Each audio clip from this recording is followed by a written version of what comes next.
Qazaxstanın Almaty şäherinde sövdegärlerin garşylygyna garamazdan köçe badaryndaky sowdan okotlary yumrulup başlandy. Häkimetler bu ýeri boşadyp täze hökümet binalary üçin yer taýýarlamagy tapşyrdylar. Bir näçe kiosklar we konteynerler yumrulan soň sövdegärler öz sowdasyny başga ýere geçirmek üçin özlerine bir hepde wagt berilmegi barada häkimetler bilen ylalaşyga geldiler.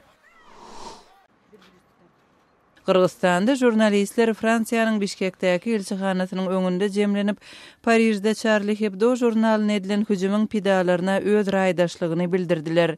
Jurnalistler Fransiýanyň diplomatyna gyýnan şatlaryny goşurdylar. Ol bolan gyrgynçylygyň ähli ýerde metbugatyň wekillerine garşy hüjüm bolandygyny aýtdy.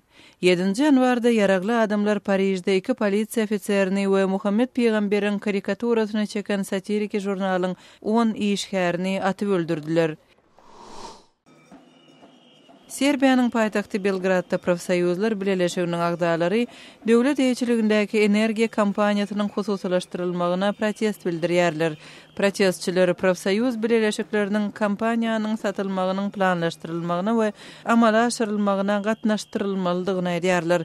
Käbirtiýençiler Serbiýada taşytlaýyş çäreleriniň şol sanda uly kampaniýalaryň hem jemgyýetçilik sektorynyň hususylaşdyrylmagynyň 27 000 adamyň iş orunlaryny ýitirmegine getirip biljekdigini aýdýarlar. Siz günüň täzelikleri bilen tanyş bolduňuz.